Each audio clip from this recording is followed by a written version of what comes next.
nos cœurs de recevoir la vie qui vient de toi. Iyo tuje hano tuba tuje hano twizeye yuko ubugingo bwacu buri bwongere gusubizwamo imbaraga, tukongera tugasubizwamo ubugingo. Parce que nous sommes des êtres doubles. Kuko turi abantu bagizwe n'ibice bibiri. Nous avons le corps qui mange pour vivre. Dufite umubiri urya ibyo kurya kugira ngo ubashe kubaho. Et nous avons aussi l'âme. Dufite ndetse n'ubugingo. Qui a aussi besoin de manger pour vivre. Bukeneye kugaburirwa kugira ngo bubeho. C'est pourquoi nous sommes là. Niyo mpamvu duhari. Pour que cette âme. Kugira ngo ubwo bugingo. Créé à ton image. Bwaremwe mu ishusho yawe. Puisse encore bénéficier ce soir. Bongere kungukirwa no mugoroba. Bénis-nous, Seigneur, alors que nous sommes réunis ici, dans le puissant nom de Jésus-Christ. Nous recommandons notre réunion de prière à toi. Amen. Amen. Amen. Que Dieu vous bénisse. Comme je vous l'avais annoncé le dimanche, c'est vous? D'abord, je commence par vous demander, vous allez bien? Levez la main si vous allez bien. Levez la main comme moi, comme ça. Si vous allez bien tous. Tu es malade? Allez, lève la main. Quand on dit on est bien, on lève la main. Allez, levez la main, ceux qui vont bien. Amen. Ok, que le Seigneur soit béni. Donc, tous nous allons bien, nous les remercions. J'ai voulu que ces 3 jours, nous puissions passer ça dans la prière, sinon que surtout que nous arrivons à la fin du mois.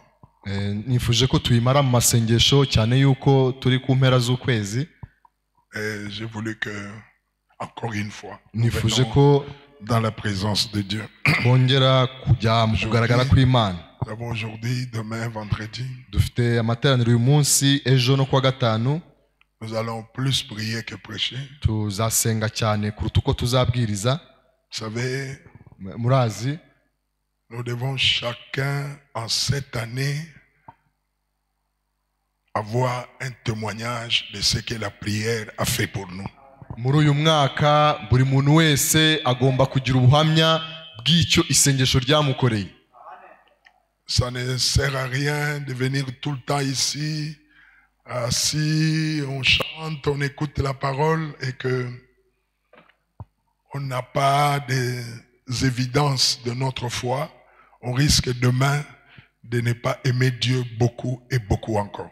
Ntacyo byaba bimaze kuzanga tugasenga tukaririmba ariko tugataha nta gihamya cyo kwizera dufite cy'ibyisengesho ryadukoreye ntacyo byaba bitumariye. Le Dieu que nous prêchons ici, le Dieu qui a sauvé nos vies, Imana tubwiriza hano yacunguye ubugingo bwacu. Il doit être quelqu'un avec qui nous marchons jour le jour. Nous faisons une erreur, il nous corrige, nous prions, il nous répond, qu'il soit vraiment une réalité. Nous avons des soucis, il nous donne la paix. Nous avons des besoins, il y répond. Voilà le Dieu que nous venons servir ici. Nous voulons avoir cette marche avec lui. Turashaka kugendana n'Imana, dusenge ikatwumva, twaba dufite ikibazo ikakidukemurira, waba hari icyo wiganyira ikaguha amahoro, ikaba ari Imana y'ukuri. Iyo niyo Mana dushaka gukorera hano hantu. Alors je vais faire seulement un petit rappel et puis on va prier. Ndagira icyo nibutsa hanyuma dusenge. Dimanche, on a parlé sur la prophétie. Amen. Ku cyumweru gishize twavuze ku buhanuzi. Qui avait compris quelque chose le dimanche? Wagize icyo atahana, wagize icyo yumva ku cyumweru. Ça vous a aidé, je crois. Ese hari byarabafashije. Nous avons parlé surtout des nations que le prophète William Branham a parlé dans la prophétie. Twavuze ku bihugu umuhanuzi Branham yatubwiye kwitegereza cyane biri mu buhanuzi. Nous avons parlé de la Chine, nous avons parlé quoi encore? De la Russie, nous avons aussi parlé d'Israël, nous avons parlé de Rome et puis nous avons parlé de l'Amérique et nous vous avons montré comment l'Amérique, les États-Unis est dans la prophétie. Twaberetse bira bihugu bitanu umuhanuzi yatubwiye kwitegereza birimo Ubushinwa, Roma, Uburusiya ndetse na Amerika, atubwira yuko Amerika iri mu buhanuzi ko tugomba nous avons kwitegereza cyane. essayé de voir ça un peu, comment l'Amérique a commencé, Twagerageje kureba comment buryo ki l'Amérique est tombée plus bas, et Amerika comment Dieu a dit un jugement par la bouche de son prophète, qui est venu aussi de l'Amérique, comment il a dit que Los Angeles se retrouvera dans l'océan. Et c'est le jugement de Dieu. Nous attendons cette prophétie, elle s'accomplira. Amen. twabonye buryo ki leta zunze ubumwe za Amerika ari igihugu kiri mu buhanuzi n'uburyo muri icyo gihugu haturutsemo umuhanuzi w'Imana William Branham, Comment l'Amérique a commencé n'uburyo Amerika yatangiye avec Dieu comme yatangiranye Israël. n'Imana nk'uko Israel nayo Ça a yatangiranye commencé n'Imana. avec des chrétiens, des protestants, des gens qui croyaient en Dieu, Poroso abantu Hein? bizeraga qui Imana, ont fui la persécution en abantu Europe, bari barahunze gutotezwa mu comme Burayi, Israël avait fui la persécution en Égypte. nk'uko Israel yari yarahunze gutotezwa muri Dieu leur Egiputa. a donné un pays. Imana ibaha igihugu. Et Amérique aussi, c'est la même chose. Amerika nayo niko Nous avons byagenze. essayé de montrer ça aussi avec nous, notre vie. twagerageje kubigaragaza Je crois que vous avez compris quelque chose. Hein? kandi nzi yuko hari icyo Cette mwabashije connaissance, gukuramo. vous devez retenir ça. buriya bumenyi mugomba kubufata. Nous avons reçu un prophète. Twakiriye umuhanuzi. Frère Branham n'est pas un prophétiseur comme les prophètes de chambre de prière. mwene data Branham ntabwo ahanura nk'uko bano bantu bahanura mu byumba Les by'amasengesho. gens qui prophétisent, oh, tu auras un mari, bano bafite oh, impano yo tu feras guhanura un ngo voyage. Non, non, non. uzabona umugabo, uzakora urugendo. Oya, Comme maintenant là, j'ai vu les images, un prophète, ici un homme qui s'est déclaré, je suis prophète, si tel homme est arrêté, je serai un faux prophète. Frère Branham n'est pas un prophète comme ça. nk'uko nabibonye inkuru igezweho y'umuntu uri muri yita ko ari umuhanuzi, Frère Branham ko n'est pas comme ça. ngo umuntu runaka nibamuhagarika, nibamufunga, Alors je ne serai plus un vrai prophète. ngo nibamufunga ntabwo nzaba Frère ndi Branham, c'est umuhanuzi. pas ça son ministère. Branham Lui, wose il est w'umurimo we, un prophète majeur. we ni umuhanuzi mukuru. Il est venu, il a donné l'interprétation de la parole. yaje gutanga Il ubusobanuro a bwa Bibiliya, enseigné la vérité de la yigisha parole. ukuri kwa Bibiliya, Il a montré le plan de la rédemption. agaragaza gahunda Et y'ubucunguzi, il a donné la prophétie atanga ubuhanuzi sur le monde ku isi entier. yose. Il a parlé la prophétie sur le monde. yahanuriye isi Il a yose, parlé la prophétie sur Israël. yahanuriye kuri Il Isirayeli, a parlé la prophétie sur la Russie. hari ubuhanuzi yatanze ku Il a Burusiya, parlé la prophétie sur Rome. hari ubuhanuzi yatanze kuri Il a Roma, parlé la prophétie sur la Chine. hari ubuhanuzi yatanze ku Il a Bushinwa, parlé la prophétie sur l'Amérique. hari ubuhanuzi yatanze kuri Il Amerika, a parlé la prophétie sur l'épouse. hari n'ubuhanuzi yatanze ku Et mugeni il y aura une église ko épouse. hazabaho itorero umugeni. Il a parlé aussi sur l'église dénominationnelle. yavuze ndetse no ku Comment itorero elle sera. ry'amadini. Donc il nous a montré yatweretse tous les plans de Dieu. gahunda yose y'Imana, Comment ça finira. uburyo Le izagenda, monde finira comment. uburyo isi izarangira, La fin de l'église, ça sera comment. iherezo ry'itorero rizaba rimeze Il nous rite. a montré tout cela. ibyo byose C'est yarabitweretse. pourquoi nous l'appelons prophète. niyo mpamvu tumwita umuhanuzi, Envoyé de Dieu. woherejwe n'Imana. Il est venu parler de la part de Dieu. yaje kuvuga mu mwanya w'Imana, Son message nous enseigne tout ça. kandi ubutumwa bwe buratwigisha Ce twese. soir, avant la prière, uyu mugoroba rero mu masengesho je vais vous rappeler l'inspiration que Dieu nous a donnée pour cette année. Je vous invite de vous lever. ndashaka Nous kuba allons faire un petit examen et ndashaka kongera continuer. gusubiramo ku guhumekerwa Imana yaduhaye ku ntangiriro z'uyu mwaka. Cette année, on marchera comme ça. uyu mwaka niko tuzagenda. Marchons, nous nous rappelons, est-ce que nous continuons à nous souvenir ce que Dieu nous a dit et comment. tuzajya Je vais vous rappeler ça et puis nzajya mpora mbibibutsa nombre 17. kubara igice cya 17. Nombre chapitre 17. Je dis, bon, c'est juste un rappel sur. ni ukwibutsa. Hein, Boaz, c'était juste un rappel. Entre nous ici, il n'y a pas une prédication, c'est juste la prière. Il n'y a rien qu'on a prévu aujourd'hui. C'est nombre 17.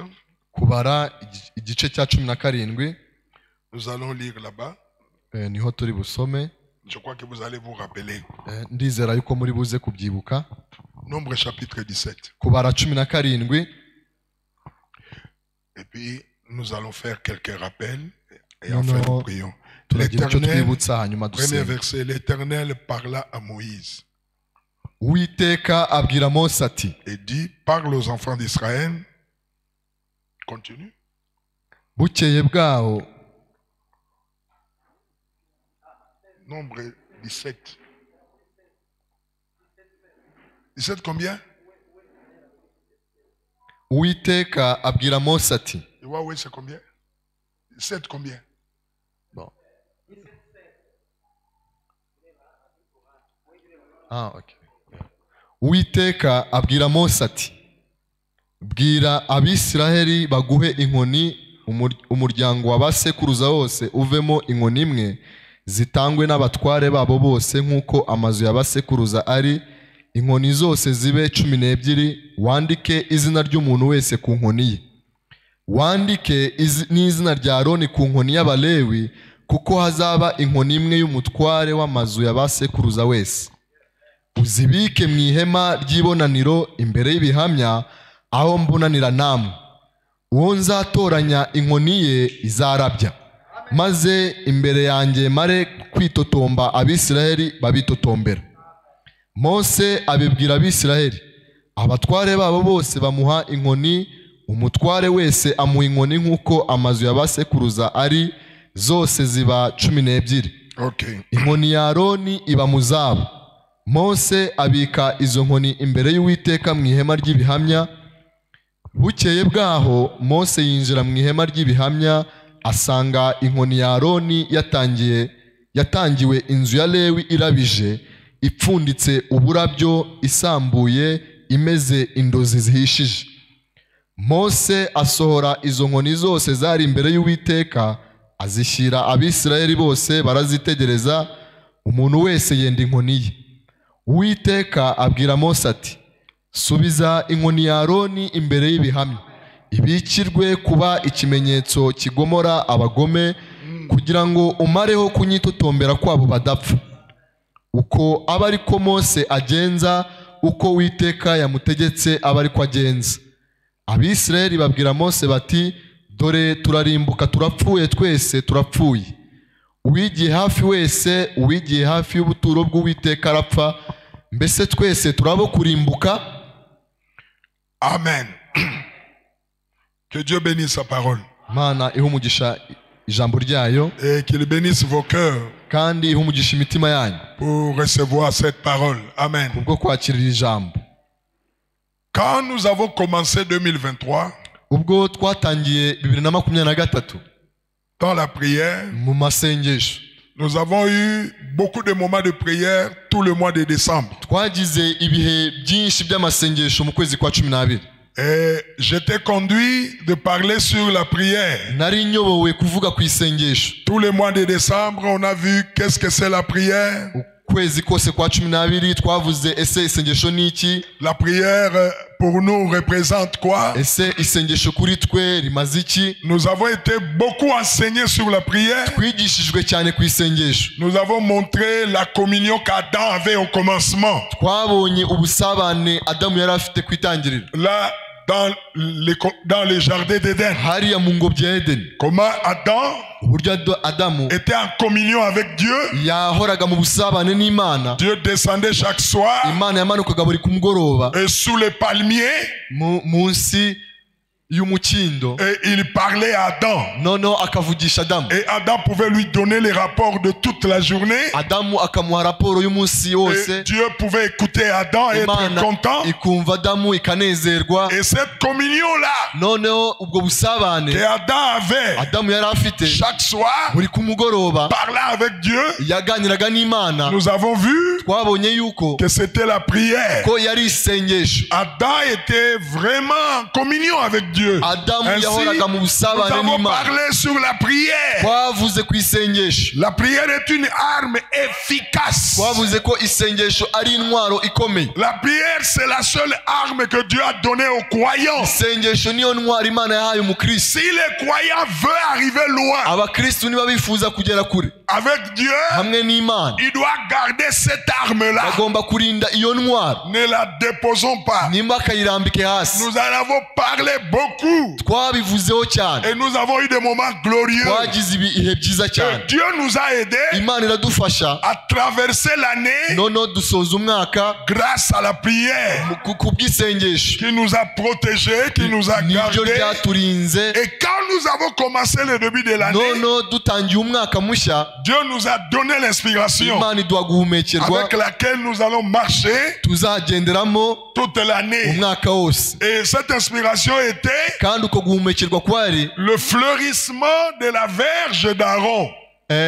Comme la verge d'Aaron avait fleuri, kurabya kw'inkoni ya Aroni, nk'uko inkoni ya comme Aroni la yarabije, verge d'Aaron avait fleuri, nk'uko inkoni ya Aroni yarabije, notre vie aussi fleurira en cette année. ubuzima bwacu nabwo buzarabya uno mwaka. Et comme cette verge-là a étonné les autres, nk'uko ya nkoni ya Aroni yatangaje abandi, parce que c'était une verge, un bâton sec. kuko yari inkoni yumye, Mais devant la présence de Dieu, ariko mu kugaragara kw'Imana cela a bourgeonné, cela a fleuri yararabije, et a donné même les fruits. noneho itanga ndetse n'imbuto. Cela a étonné les gens. Ibyo bitangaza abantu, Et même Aaron lui-même était étonné. ndetse na Aroni ubwe Même yaratunguwe, Moïse était étonné. ndetse na Mose Et yaratunguwe. nous avons prophétisé. noneho turahanura, Nous avons prêché turabwiriza que notre prière ko isengesho ryacu cette année, uyu mwaka c'est que Dieu nous étonne. ari uko Imana idutungura, Et qu'il étonne aussi les autres. itungure ndetse n'abandi bantu, Comme il a fait avec la verge nk'uko d'Aaron. yabigenje n'inkoni ya Aroni. Maintenant, je vous pose une question. noneho reka mbabaze ikibazo. L'année, nous sommes déjà vers la fin du premier mois. Turi ku mpera z'ukwezi kwa mbere. Maintenant, je vous pose une question. Reka ngire ikibazo mbabaze. Le vœu que vous avez fait à Dieu umuhigo mwahigiye Imana au début de l'année, ku ntangiriro z'umwaka, chacun ici, buri wese hano, moi je lui ai promis, njye hari icyo namusezeranye, toi aussi tu lui as nawe hari promis. icyo wamusezeranye. Est-ce que tu y tiens encore ese uracyahagaze ku muhigo wawe, ou bien tu as oublié cyangwa se warabyibagiwe ce que tu as promis à Dieu icyo wasezeranije Imana pour cette année? ku bw'uyu mwaka? Le mois de janvier commence à arriver à la fin. umwaka ukwezi Est-ce kwa mbere que kugera ku tu y mpera yawe, tiens encore? ese Est-ce uracyahagaze que ku muhigo tu wawe? t'en souviens encore? ese uracyibuka umuhigo wahigiye Imana? Est-ce que tu te souviens de ça? ese uracyibuka umuhigo Que wahigiye j'avais dit Imana à Dieu, ko wari wabwiye Imana uti en cette uyu année, mwaka je prierai beaucoup. nzasenga cyane? J'avais dit à Dieu, nari nabwiye Imana nti en cette année, uyu mwaka je ne ferai plus ceci. ntabwo nzakora ibi ngibi. J'avais dit à Dieu, nari nabwiye Imana en nti cette année, muri uyu mwaka je marcherai plus avec toi. nzagendana nawe Est-ce que cyane. ces vœux-là, ese uwo muhigo, cette promesse, iryo sezerano, tu t'en souviens ese toujours? uracyarizirikana? C'est ce que nous allons faire dans la prière. ibyo turi gukora mu Renouveler isengesho, encore. twongere twibutse Et ce que tu as demandé à Dieu kandi icyo wasabye Imana pour qu'il fasse pour toi kugira ngo igukorere en cette année, muri uyu mwaka, est-ce que tu crois qu'il va le faire? ese wizera ko izabigukorera? Est-ce que tu t'attends à ça? ese urabyiteguye? Est-ce que tu t'attends à ça? ese urabitegereje Ce que tu as demandé là, icyo wasabye Imana en cette année, muri uyu mwaka? Seigneur, Mwana, je veux qu'en cette année, ndashaka ko muri uyu mwaka mes enfants soient sauvés. abana banjye Je bakizwa. veux qu'en cette année, ndashaka ko muri uno mwaka je fasse ceci. nkore iki ngiki. Je veux qu'en cette ndashaka ko muri année, uyu mwaka je puisse aller ceci, nkore kino, monter ceci, cela. nkore kino na Est-ce que kiriya. tu t'attends encore à ça? ese Est-ce uracyabitegereje? que Dieu peut encore le ese faire? Imana ishoboye kubikora? Crois-tu qu'il peut encore le ese faire? wizera ko Imana ishobora N'oubliez kubikora? jamais ça. Jamais ntimukabyibagirwe, oublier. ntimukigere Et le mubyibagirwe, vœu et la requête. ntimukibagirwe umuhigo C'est ce que nous mwayigiye avons demandé à Dieu. n'icyifuzo mwari mufite. Je vais lire une écriture, une citation, reka nsome umurongo et w'umuhanuzi, après nous allons prier. hanyuma dusenge. Amen. En rapport avec la verge d'Aaron. bigendanye n'iyi nkoni ya Aroni. Le prophète dit ceci. umuhanuzi aravuga atya, Notre interprète de la parole. umusobanuzi wacu wa Bibiliya. Est-ce que vous êtes avec moi? ese turi kumwe? Celui qui nous interprète la parole. udusobanurira Bibiliya, Qui nous aide à la comprendre mieux. udufasha kuyisobanukirwa neza. Il dit ceci. aravuga atya Dans la prédication, mu kibwiriza, une vie cachée. Vous êtes là? Il dit, ubuzima buhishwe, paragraphe 33. Il dit igika ceci. cya 33. Oh, alléluia. Écoutez ce qu'il dit mwumve icyo avuga dans cette prédication. muri kino kibwiriza. J'ai dit paragraphe, combien? Attendez. Commençons un peu plus haut là. reka duhere hejuru gato. Je veux que cette pensée pénètre bien. Ndifuza yuko iki gitekerezo kibasha kubinjiramo neza. Comme ça, nous allons... Paragraphe, commençons à 35, je crois. Reka duhere ku gika cya 35. Ok. Remarquez, Mwitegereze. on avait mis la verge d'Aaron Inkoni ya Aroni bari bayishize là dans le tabernacle. hariya mu rusengero. On a pris la verge d'Aaron. Bafashe inkoni ya Aroni. Il y en avait 12. Hari inkoni 12. Parce que Dieu avait dit à Moïse, Kuko Imana yarabwiye Mose ati amène 12 verges. yari yamubwiye ati azane inkoni 12. C'était des bâtons secs, Zari inkoni zumye sans vie. nta buzima Et zifite. quand vous regardez ces bâtons-là, Kandi iyo witegerezaga izo nkoni vous ne saurez même pas ntiwashoboraga no kumenya c'est fait de quoi, ntiwashobora de quel kumenya bois, igiti zikozwemo ou bien c'est de quelle nature. cyangwa se ni bwoko ki. Maintenant, Noneho on a pris le bâton d'Aaron. bafata inkoni ya Aroni.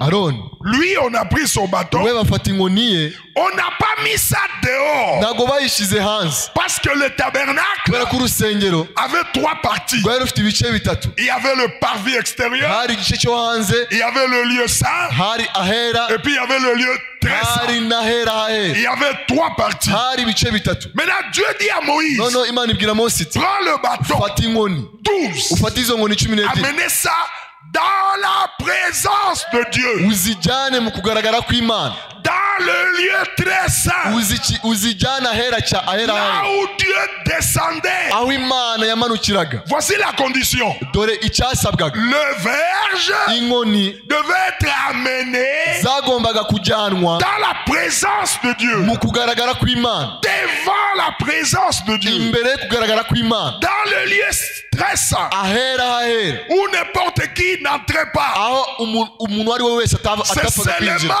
le souverain sacrificateur. Ni umutambyi gusa winjiragamo. Là, dans le lieu très saint, Aho hantu ahera hahera, on a amené le bâton là-bas. noneho bahajyana inkoni. Là, dans le lieu très saint, Bazijyana ahera hahera. ce bâton-là, Izo nkoni, ce bâton d'Aaron, iyo nkoni ya Aroni, c'est un type de l'homme. inkoni ya Aroni ishushanya umuntu. Le bâton d'Aaron Inkoni ya Aroni, typifie l'homme inkoni ya Aroni ishushanya umuntu, pécheur, umuntu w'umunyabyaha, un homme comme toi. umuntu umeze nkawe. Le bâton d'Aaron, est-ce que ça entre? Inkoni ya Aroni ese birimo Parce que birinjira? dans la Bible, Kubera ko muri Bibiliya le bois igiti signifie l'homme. bishatse kuvuga umuntu. Ce bâton-là, Iriya nkoni c'est moi, ni njyewe, c'est toi. ni wowe. Car Aaron donnait sa verge Ubwo Aroni yatangaga inkoni ye là à Moïse, ayiha Mose, et Moïse Mose a amené ça dans le lieu très saint. ayijyana ahera hahera. Ce bâton Iriya nkoni, qui s'est distingué, iriya nkoni ça typifiait toi, iriya nkoni yarabije, yashushanyaga wowe umuntu. l'homme. Alléluia. Alléluia. L'homme pécheur que tu es, Umuntu w'umunyabyaha nkawe, l'homme dans le besoin que nous sommes. umuntu ufite ibyifuzo nk'uko natwe tubifite. Alléluia. Vous voyez ce bâton-là, Murabona iriya nkoni ça typifiait l'homme. yashushanyaga umuntu. Quand vous prenez un homme, Iyo ufashe umuntu, vous prenez un homme ugafata umuntu qui flâne toute sa vie dans l'église, umuntu ugenda ubuzima bwe bwose mu itorero, il vient à l'église, tout le temps à l'église, akaza igihe cyose mu rusengero, mais ariko qui ne produit rien. ariko ntagire imbuto yera, Il est toujours à l'église, agahora aza mu rusengero, mais il est là, ariko akaba ari aho il ngaho, ne produit rien. akaba nta mbuto yera. Ce bâton-là, Iyo nkoni ce n'est pas un homme qui est dans le cabaret. ntabwo ari umuntu uri mu kabari. Non. Oya, Dans dans l'église. ahubwo ni umuntu uri mu Il vient rusengero mercredi. akaza kuwa gatatu Il vient akaza vendredi. kuwa gatanu Il vient dimanche. akaza ku cyumweru Il est à l'église. akaza mu rusengero. Ce bâton sec là, iyo nkoni yumye c'est un croyant. ni umwizera Il vient à l'église. uza mu rusengero Il chante. akaririmba, Peut-être dans une chorale. wenda aririmba no muri Il korali, est tout le temps à l'église. agahora igihe cyose ari mu Il rusengero, écoute les sermons. akaza kumva ikibwiriza. Mais malgré qu'il vient, ariko nubwo aza il est sec. akaba yumye, Il ne produit rien. ntiyera imbuto. Dieu ne veut pas ça. Imana ntishaka umuntu On ne umeze. peut pas venir à l'église ntabwo waza mu rusengero et continuer à rester sec. hanyuma ngo ugume wumye. C'est pourquoi cette année, niyo mpamvu uyu mwaka nous continuons à vous rappeler. dukomeje kubibutsa, Plus nous venons à l'église, uko turushaho kuza mu mais rusengero nous voulons turashaka produire le fruit. turashaka kwera imbuto, Nous voulons voir Dieu. turashaka kubona Imana, Je veux le voir, ndashaka kubona Imana, le toucher, ndashaka kubikoraho, voir sa puissance. ndashaka kubona imbaraga zayo, Pas venir à l'église atari ukuza mu rusengero et je suis toujours le même. hanyuma nkaguma ndi Pas umuntu venir umwe, à l'église atari ukuza mu rusengero et je n'expérimente rien. ntagire imyitozo ngirana C'était n'Imana. ça, ce bâton-là. iriya niyo nkoni ya Un homme Mose, qui vient toujours à umuntu l'église, uza mu rusengero igihe cyose mais il est toujours mort, ariko akaba yarapfuye, sans puissance. akaba nta mbaraga afite, Il est toujours là dans le péché. akaba igihe cyose ari mu cyaha. Vous voyez? Murabona? Mais cette vieille verge, ariko iya nkoni ishaje c'était un bâton ordinaire yari inkoni isanzwe que Aaron tenait dans sa main, Aroni yari afashe mu kiganza cye, qui était desséché. yari yumye, Il n'y avait pas de vie dedans. nta buzima yari ifite. C'est l'homme ni umuntu, qui est sans vie. ya nkoni ya Mose yari afite mu kiganza yumye, ni umuntu udafite ubuzima muri we, Il est là, akaba ari aho ngaho, sans vie. akaba nta buzima afite. C'est ça le bâton là iyo niyo nkoni que Moïse a pris. Mose yafashe, Ils étaient 12. zari inkoni 12, 12 tribus d'Israël. imiryango 12. Chacun a déposé son bâton. buri wese yazanye inkoni ye. Aaron aussi a déposé son bâton. Aroni nawe yazanye inkoni ye. Aaron qui était le grand frère de Moïse. Aroni wari mukuru wa Mose, Lui, il a fait we au nom de Lévi. we yabikoze mu De la izina, tribu de Lévi. yayitangiye mu nzu ya Lewi, Il était le grand frère de Moïse. yari mukuru wa Mose. Et remarquez que c'est Aaron, mwitegereze ko ari Aroni, quand Moïse est parti en Égypte, ubwo Mose yajyaga muri Egiputa, celui qui parlait à la place de Moïse. niwe wavugaga mu cyimbo cya Parce Mose, que Moïse bégayait, kubera ko Mose il yaradidimangaga, ne savait pas parler bien. ntabwo yari azi kuvuga Et Dieu neza. lui dit, Imana iramubwira ne iti, t'en fais pas, ntugire ikibazo, je préparais Aaron, nateguye Aroni, toi tu seras Dieu wowe uzaba Imana, et Aaron sera ton prophète. Aroni azaba umuhanuzi wawe. Mais dans cet Aaron-là, none uri Aroni, malgré tout ça, hamwe n'ibyo byose mais il n'y avait pas encore la vie. nta buzima yari afite. Maintenant, on amène le bâton. noneho bazana inkoni. Est-ce que vous êtes là? ese murahari? Vous voyez? Murabona Le bâton là, iriya nkoni? suivez, je veux que vous compreniez comment les prophètes expliquent ça. ndifuza yuko mwumva uburyo Le umuhanuzi bâton abisobanura. là, iriya nkoni c'est l'homme ni umuntu, qui est un membre d'église. iriya nkoni ni umuntu ugize itorero, Ah, c'est un membre d'église. ni umwe mu bagize itorero. Si vous lui demandez, umubajije uti, il va vous dire, je suis membre d'église. azakubwira ati ndi umwe mu bagize itorero, Je suis pentecôtiste. ndi umupanikoti, Je suis de Bethesda. nsengera muri Bethesda, Moi aussi, je prie quelque part. nanjye hari aho Ce nsengera. bâton sec, iriya nkoni yumye c'est un membre d'église. ni umwe mu bagize itorero.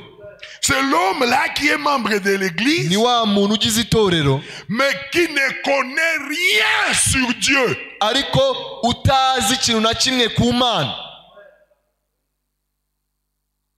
Il ne connaît rien sur la puissance de Dieu. nta kintu na kimwe azi ku mbaraga Mais il z'Imana, est membre de l'église. ariko nyamara ni umwe mu bagize itorero. Il vient à l'église. aza mu itorero, Il ne manque pas. ntabwo ajya Toujours asiba, présent. ahora igihe cyose ahari, Mais ariko il ne connaît rien nta kintu na kimwe azi sur Dieu. ku Mana, Il ne connaît pas sa puissance. nta mbaraga z'Imana azi, Il ne connaît pas que Dieu agit. ntazi ko Imana ikora, Il ne connaît pas ntabyo azi, que quand on a un besoin, ntazi yuko iyo ufite icyo ukeneye Dieu, on le cherche Imana uyishaka et on le trouve. ukayibona. Il ne connaît pas ibyo ntazi que quand on se met à genoux ko iyo upfukamye et qu'on abandonne son problème à Dieu, ukegurira Imana ikibazo cyawe, Dieu répond aux Imana prières. isubiza amasengesho. C'est un bâton sec. ni inkoni yumye, Il est là sec. iri aho ngaho irumye, Un membre d'église. umwe mu bagize itorero. C'est un frère. ni mwene data. Parce que pour être membre de l'église, il faut être baptisé. Kubera yuko kugira ngo ube umwe mu bagize itorero bisaba yuko ubanza kubatizwa. Il a été baptisé. Yarabatijwe nawe. Un membre d'église. Umwe mu bagize itorero. Mais sec. Ariko wumye. Il est là. Akaba ari aho ngaho. Sec. Akaba yumye. Il est là. Akaba ari aho ngaho. Sans expérience. Akaba nta myitozo afite. Il ne connaît rien sur Dieu. Nta kintu azi ku Mana. C'est ça le bâton sec. Iyo niyo nkoni yumye. Quand c'était sec, igihe yari yumye, il ne connaissait rien sur Dieu. nta kintu yari azi ku Mana. Est-ce qu'on peut continuer? Ese dushobora gukomeza? Il dit il ne connaît rien. Aravuga ati nta kintu azi. Rien du tout. Nta kintu na Il kimwe ne azi. sait rien sur Dieu. Ntacyo azi ku Mana. Il ne sait rien sur Dieu. Nta kintu azi ku Mana. Mais il continue. Ariko arakomeje. Il ne sait rien sur Dieu. Nta kintu azi ku Mana. Oh, Dieu est une réalité. Kandi Imana ari ukuri. Le Dieu de la Bible. Imana ya Bibiliya. Il change de vie. Imana ihindura ubuzima Il bw'abantu. répond aux prières. Imana isubiza amasengesho. Il fait le miracle. Imana ikora ibitangaza. Il élève le genre. Imana izamura abantu. Il peut t'amener Imana ishobora à kugufata écrire une autre histoire. ikakwandikisha andi mateka mashya. Il élève, Irazamura, il enrichit, irakungaza. il fait des miracles. Imana ikora n'ibitangaza. Mais quand le bateau est sec, Rero iyo inkoni yumye, il ne connaît rien sur Dieu. nta kintu na kimwe ibizi ku Mana. Mais il est membre d'église. Ariko ni umwe mu bagize itorero. Azagusenga nawe. Nawe azagusenga. Il est là à l'église. Aza gusenga ariko Mais c'est n'ubwo barahari. quelqu'un qui se débrouille seul. Ariko ni umuntu wirwanirira. Il ne sait pas que Ntazi yuko Dieu exauce, je peux venir, ntazi yuko Imana isubiza ko ashobora kuza je cherche la clé, nkaba nshaka je urufunguzo m'enferme, je lutte nkarwana contre cette nature qui me dérange, nkarwana n'iyo kamere mbi contre imbuza le amahoro, problème que j'ai. nkarwana Je n'iki viens le kibazo mfite, chercher. naza kwishaka. Quand on arrive à ça, Iyo ugeze kuri icyo kintu, alors le bâton d'Aaron est amené dans la présence de Dieu. aho rero inkoni ya Aroni iba yajyanywe mu kugaragara kw'Imana. Mais à part ça, on est sec. Bitabaye ibyo uba wumye. Refusez d'être sec en cette année. Mwange kuma muri uyu mwaka. Je vous l'ai dit, Narabibabwiye et même pour moi, ndetse nanjye narabyibwiye. nous voulons que Dieu fasse que cette année soit la meilleure. Turashaka yuko uyu mwaka Imana iwutugirira umwaka mwiza Plus kuruta indi que yose, toutes les autres années. kuruta indi myaka yose. Il y en a pour qui Dieu a déjà commencé. Hari abo Imana yatangiye kubikorera. Il a déjà commencé à le faire. Hari abo Imana yatangiye kubikorera. Persévérons dans la prière. Mutitirize mu isengesho Comme le bâton d'Aaron. nk'inkoni ya Aroni. Alléluia. Alléluia. C'est un membre d'église, Ni umwe mu bagize itorero, mais qui ne connaît rien sur Dieu. ariko utazi ikintu na kimwe ku Mana. Et il dit, je suis membre d'église. Akavuga ati ndi umwe mu bagize C'est itorero. comme ça qu'il dit. Niko Je suis membre d'église. yita ko ari umwe mu bagize itorero. Je crois le message. Yizera ubutumwa. Je suis membre de Bethesda Tabernacle. Ndi umwe mu bagize ingando ya Betesida. Je suis membre de ABC. Ndi umwe mu bagize ingando ya ABC. Je suis membre de Shekinah. Ndi umwe mu bagize ingando Je ya suis Shekina. membre de Shalom. Ndi umwe mu bagize ingando ya Je Shalom. suis membre de je ne sais pas moi quoi. Ndi umwe mu bagize itorero Je runaka. suis membre de Branham Tabernacle. Ndi umwe mu bagize ingando ya Branham. Il dit, je suis membre d'église. Ati ndi umwe mu bagize itorero. C'était ça Ibyo nibyo, dans la main d'Aaron. icyo nicyo cyari mu biganza bya Aroni. Quand c'était dans la main d'Aaron. Ubwo byari mu biganza bya Aroni, Vous voyez, murabona le bateau était mort. ya nkoni ya Aroni yari ipfuye. Mais lorsque cette verge, Ariko ubwo iyo nkoni, alléluia, lorsque cette verge ubwo iyo nkoni qui a été placée dans les saints des saints, yashyizwe ahera ahera, dans le lieu consacré de Dieu, yashyizwe ahantu heguriwe Imana, dans la présence de Dieu, yashyizwe mu kugaragara kw'Imana. lorsque ce bâton Ubwo iyo nkoni a été placé, Munyangalia, placé mu ndebe hano yashyizwe, dans le sein des saints, yashyizwe ahera ahera dans la présence de Dieu, mu kugaragara kw'Imana, consacré de Dieu, yeguriwe Imana. savez-vous ce qui est arrivé? Muzi icyabaye? Vous voyez, ça est là, non? Lorsque ce bâton Ubwo iyo nkoni a été placé yashyizwe dans le sein des saints, ahera ahera dans le lieu consacré de ahantu Dieu, heguriwe Imana, dans la présence du Saint-Esprit. mu kugaragara k'umwuka wera. Savez-vous ce qui est arrivé? muzi icyabaye Lorsque ce bâton muri iyo nkoni qui était sec yari yumye a été placé yashyizwe dans les saints des saints, ahera hahera dans la présence de mu Dieu, kugaragara kw'Imana, tout dans la présence de Dieu, igihe cyose mu kugaragara kw'Imana, quand ça a été placé ubwo yashyizwe dans la présence de Dieu, mu kugaragara kw'Imana, dans le lieu consacré, ahantu heguriwe dans les Imana, saints des saints, ahera hahera, savez-vous ce qui est arrivé? muzi icyabaye Elle a bourgeonné, yararabije elle a fleuri yararabije et elle a produit des amandes. noneho imera indozi. Elle a fait trois choses. yakoze ibintu bitatu: Elle a bourgeonné, yararabije, elle a fleuri noneho imera uburabyo, et elle a produit des fruits d'amandes. hanyuma imera indozi zihishije. Et tout cela ibyo byose en une nuit. byabaye mu ijoro rimwe gusa. Et le prophète dit umuhanuzi avuga yuko Alléluia. haleluya, En une nuit, mu ijoro rimwe gusa, quand il était placé ubwo yashyizwe dans la présence de mu Dieu, kugaragara qui kw'Imana, est ce bâton-là? ese iyo nkoni ni C'est toi, ni wowe, c'est moi. ni njyewe, Je suis ce bâton-là, ni iyo nkoni, mais je dois être au bon endroit. ariko ngomba kuba ahantu heza. Et quel est cet endroit-là? ese aho hantu ni La he? présence de Dieu. mu kugaragara kw'Imana, La présence de Dieu. mu kugaragara kw'Imana. Il dit, aravuze ati on termine là, niho dusoreza. c'est ce qu'il nous faut aujourd'hui. nicyo dukeneye uyu munsi, Qu'on nous prenne, ngo badufate badufate et qu'on nous amène batujyane au-delà du simple fait d'être des membres d'église, batujyane baturenze kwitwa gusa umwe mu bagize itorero, jusque dans le sein des saints, kugera ahera ahera dans la présence de Dieu, mu kugaragara kw'Imana, dans la consécration du mu Seigneur. kwiyegurira umwami Yesu Kristo. Alors elle a bourgeonné. noneho nibwo izarabya. Qu'on nous prenne, badufate, que je vous prenne, njyewe mbafate, moi-même aussi. nanjye ubwanjye Nous allons là-bas, tujye hari ahantu dans la présence de mu Dieu, kugaragara kw'Imana, tout le temps dans la présence de iminsi Dieu. yose mu kugaragara kw'Imana. Nous allons bourgeonner. tuzarabya, Nous allons. tuzamera imbuto. Dieu Imana est bon. Imana ni nziza. Suivez ce que je veux dire. mutega amatwi ibyo ugiye kuvuga. Dieu Imana devient bon, très bon, lorsque il fait pour vous ce que vous lui demandez. Vous l'aimez encore plus. Imana ihinduka nziza ikarushaho no kuba nziza cyane igihe isubije icyo wayisabye.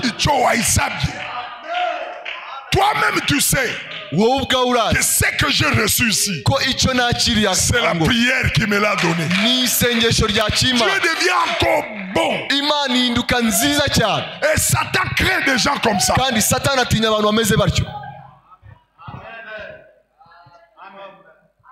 C'est pourquoi niyo mpamvu il n'a pas bousculé Job. niyo mpamvu ntiyigeze yihutaza Yobu, Parce que Job savait kuko Yobu yari azi yuko toute la richesse qu'il avait, ko ubutunzi bwose yari afite c'est Dieu qui lui a donné. ari Imana yari yarabumuhaye. C'est pourquoi il a dit à sa femme, niyo mpamvu yabwiye umufasha we ati Dieu a donné. Imana yaratanze, Maintenant s'il reprend, none niba et yisubije que son nom soit Louis, izina ryayo rihabwe parce que umugisha, ce que j'ai eu, kuko icyo nunze, c'est Dieu qui me l'a donné. icyo nunze ni Imana yakimpaye. Et Job savait, Yobu yari azi yuko comme Dieu donne, nk'uko Imana itanga, même s'il perd maintenant, naho yatakaza icyo yamuhaye il peut encore donner. ishobora kongera kubimuha. Il y a un Dieu au ciel mu ijuru hari Imana qui répond aux prières. isubiza amasengesho. Il y a un Dieu au ciel mu ijuru hari Imana qui peut faire de nous ishobora kuduhindura, la verge d'Aaron ishobora kuduhindura inkoni ya Aroni qui a fleuri. yarabije. Et cette année, uyu mwaka vous devez fleurir. mugomba kurabya. Vous devez fleurir. mugomba kurabya. Dites, c'est mon année de fleurissement. Vuga uti uyu ni wo mwaka wanjye wo kurabya. Dieu doit le faire. Imana igomba kubikora. Mon année d'écrire l'histoire. Umwaka ngomba kwandika n'imateka. C'est ce qu'on doit faire de nous aujourd'hui. Nicyo bagomba kuduhindura uyu mwaka. Relisons la citation. Reka badusubirize uwo Ce murongo. qu'on doit faire de nous aujourd'hui. Icyo bagomba kuduhindura cyo Nous nous mettons debout alors que nous voulons prier. duhaguruke Écoutez, hanyuma dusenge. mettons-nous debout alors que nous lisons ça. Duhaguruke hanyuma dusome uriya murongo. Amen. Nous voulons prier. Turashaka Et gusenga. quand nous allons prier, Kandi nidusenga tout doit s'arrêter.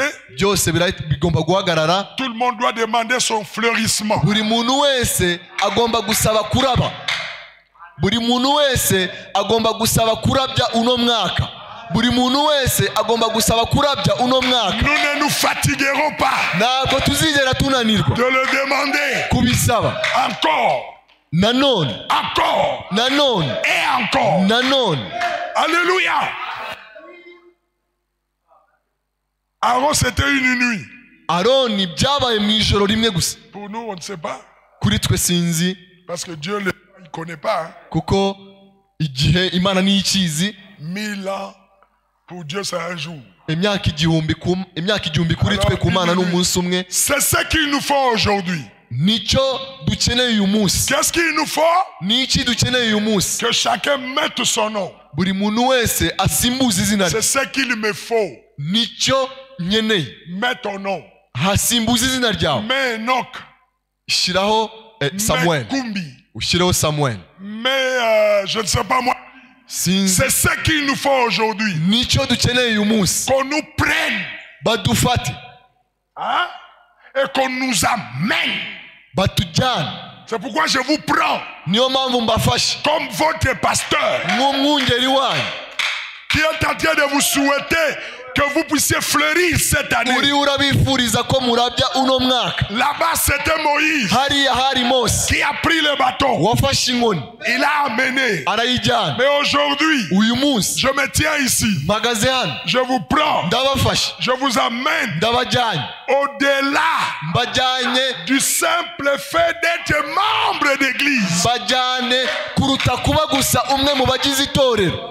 Jusque dans les saints des saints. Mbageze ahera hahera. Dans la présence. Mbageze mu kugaragara. La consécration Mu kwiyegurira. du Seigneur Mu Jésus-Christ. kwiyegurira umwami Yesu Kristo. Vous savez ce qui va suivre? Muzi ikizakurikiraho. Vous savez ce qui va suivre? Muzi ikizakurikiraho. Elle a bourgeonné. Yararabije. Elle a fleuri. Yatanze imbuto. Et elle a donné le fruit. Yararabije hanyuma itanga imbuto. Que l'église dise Alléluia. Itorero rivuga La haleluya. vie Ubuzima qu'elle devait avoir. yagombaga kugira. Vous voyez? Murabona? Et il a donné. C'était vraiment une branche d'amandier. Mais avant, elle était morte. Mais voilà. Cyari igiti gipfuye ariko nyuma Nous kiza voulons kumera entrer dans la indozi. présence de Dieu maintenant. Turashaka kwinjira mu kugaragara kw'Imana C'est noneho. ce que je voulais vous rappeler. Nicyo nifuje kubibutsa. Je voulais vous amener Nifuje kubajyana cette année. uyu mwaka. Munyumve neza. Munyumve neza. Mujye mushaka consécration cyane. Kwiyegura Imana cyane. Muriko nyumva neza. Parce que pour bourgeonner, tugomba kwiyegura. Kuko kugira ngo ubashe kurabya bisaba yuko uyegurira Imana cyane. Mureke tugomba gushaka umwanya. Il faut tutafute ile wakati. Birasaba ko dushaka uwo mwanya. Isali bona muku yake. Hano hantu ko mutajya muhazi. Il y a des frères, des sœurs bien ici. Anamaliza anasema na kwe persevere anakuya anafungula Hari bashiki bacu hano bajya baza ukuri mukomeze mutitirize ujye uzanga wicare. Je suis la verge d'Aaron. Ubwira Imana uti ndi inkoni ya Aroni. Je dois fleurir. Ngomba kurabya. Je suis dans ta présence. Ndi mu kugaragara kwawe. Tunataka kukue mu presence ya Mungu. Turashaka kuba mu kugaragara kw'Imana. Hatutaki kukua ba membre d'église. Ntabwo dushaka kuba abagize itorero. Au-delà du membre d'église. Ahubwo turashaka kuba abarenze abagize itorero. Dieu qui sauve les enfants. Imana ikiza abana. Vous croyez que Dieu peut sauver vos enfants? Ese mwizera ko Imana ishobora gukiza abana banyu? Il peut sauver vos enfants? Imana ishobora gukiza abana banyu? Oui, il peut les sauver.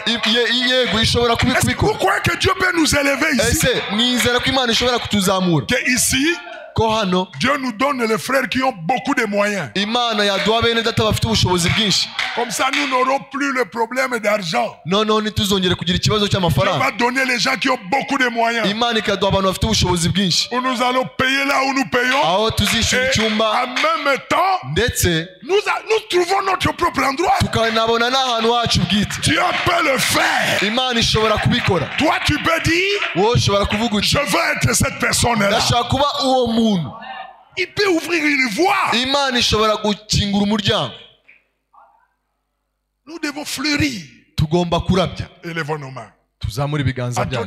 Sœur, tu peux fleurir. Mushiki wanjye ushobora kurabya. Tu peux être cette fleur ici. Ushobora kuba uru rurabo.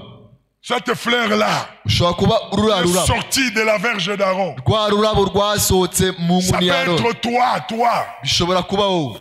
Kwisuzugura. Ntukisuzugure. Oh non, moi je fais quoi? Ntukavuga uti njyewe Tu ntacyo peux nakora. recevoir un coup de téléphone qui change ta vie. Ushobora kwakira telefone igahindura ubuzima bwawe bwose. Alléluia. Haleluya. Tu peux rencontrer quelqu'un Ushobora guhura n'umuntu et ta vie change. ubuzima bwawe bugahita buhinduka. Et tu deviens la fleur, la verge d'Aaron. Hanyuma ugahinduka ya nguni ya Aroni. Il faut toujours croire ça. Mugomba guhora igihe cyose mubyizeye. Allons dans la présence de Dieu. Tujye mu kugaragara kw'Imana. Alléluia.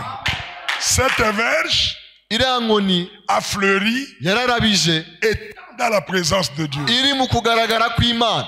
Si tu peux prendre une position. Sinzi ushobora gufata igihagararo mu Quand masengesho. je vous demande de prier, priez avec vos cœurs. Iyo mbasabye gusenga mujye musengana umutima wanyu wose. Un chrétien, c'est quelqu'un qui n'a pas de secours ailleurs. Umukristo ni umuntu utajya ushaka ubutabazi ahandi hantu. Il ne se débrouille pas. Ntabwo yirwanirira. Ntabwo yirwanirira.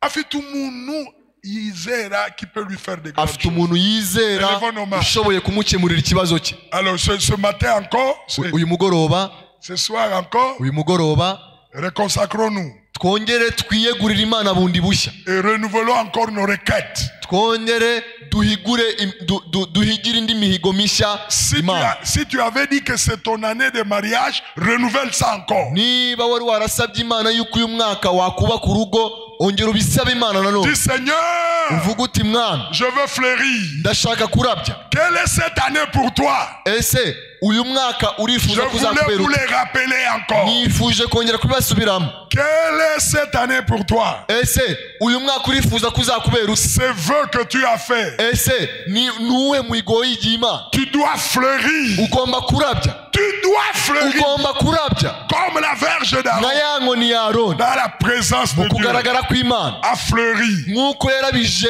mu Toi kugaragara aussi. kw'Imana. Nawe Le prophète a dit, umuhanuzi yavuze yuko la verge, inkoni c'est toi ni wowe qu'on doit amener bagomba kujyana dans la présence de Dieu. mu kugaragara kw'Imana. Commencez à prier. Tangira usenge. Prions. Dusenge. Si tu manques la paix, Niba nta mahoro ufite, prie jusqu'à ce que ça vienne. senga kugeza ubwo ugira amahoro. Fais une longue prière. Senga isengesho rirerire. Priez sérieusement. Senga ukomeje. Criez à Dieu Utakira Imana.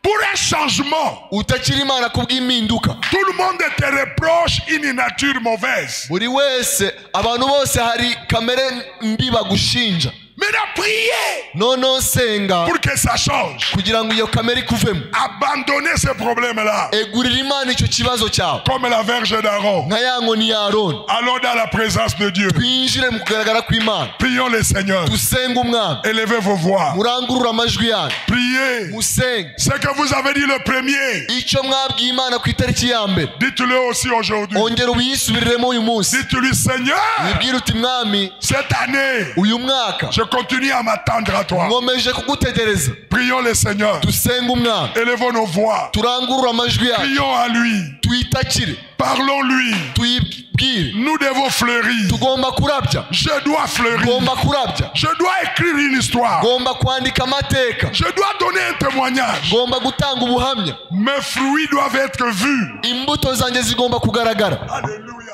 Oh Père glorieux, merci encore une fois. Nous sommes soignés, Seigneur.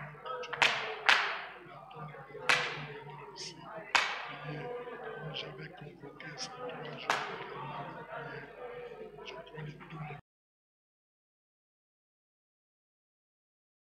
Only believe. Only believe. All things are possible. Only believe.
believe